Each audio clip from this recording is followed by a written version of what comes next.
Let's discuss the filters through GovScraper. Going up from the top and working our way across the row, we have first our ID number. The ID number is a uniquely generated number associated with that RFQ. What you would want to do with this is you want to use the ID number in the subject line when you send out quotes to your vendors. And the reason why is when that vendor responds back to you and gives you a quote and price, typically, it's hard to determine which RFQ this is in reference to. So to make things easier, all you would do then is when you take the ID number from the item and you send out that email, what you'd want to do is copy this ID number and then send out that email and put it in the subject line. So when they do respond to you to figure out exactly which RFQ that attaches to, you would then paste it into this ID number area up here, press enter, and it'll bring up that RFQ, as you can see right here.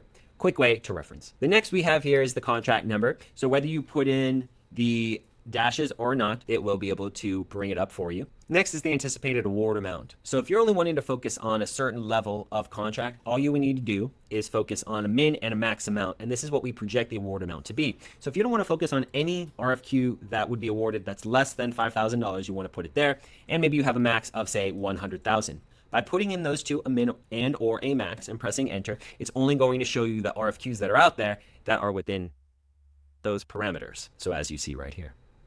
The contract types area, that's pretty self-explanatory. If you just want to focus on any of these different set-asides, you're more than welcome to do so. Part number, same. Cages, same. It's going to just focus on ones that have the proof sources with that specific cage code.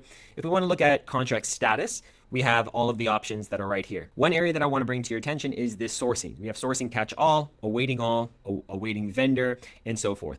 So depending upon exactly where you are in the progression of your sourcing, maybe you're still awaiting for both the vendor and the packaging, then you would click on awaiting all. If you are just focusing on the vendor, but not the packaging, you would then click on this, awaiting packaging, just waiting on that, and so forth. So you have all of these different options. But this is a great tool to see exactly where you are in the progression of each and every RFQ. Also, we have the due dates that are right here. We have favorite. An area that's really interesting is the favorite. So if there's certain RFQs that catch your eye, you can always favorite the item. So if I just want to click on this one, I can actually star this one. So now it becomes my favorite. And that's going to do two things. One, it's going to make sure that if you do archive, which we haven't gone over yet, but if you do want to archive, these favorited items will not be archived. The second thing is if it's something that you want to keep aware of, you then would just favorite them and then go to your favorite right here and go yes. Doing that, it's just going to show you the favorites as you can see right here. Next section is the description. This is the description of the item. So if I'm just wanting to focus on nuts, nothing else, press nuts and enter. What it's going to do is show me all of the RFQs that have the description of the part as a nut. Depending upon what the nut is, it's all going to show there. As you can see right here, there's one opportunity for nuts.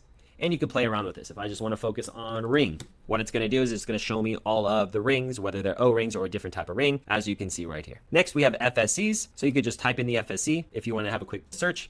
Like this, it's just going to show me the 5331s, as you can see right here. Packaging type is another great area. For some of you, you may only want to focus on ASTM packaging, where others you want to focus on Mill Standard 2073. So if you have a preference on only the type of contracts you want or RFQs you want to look at that are either ASTM or Mill Standard, you would choose one of these.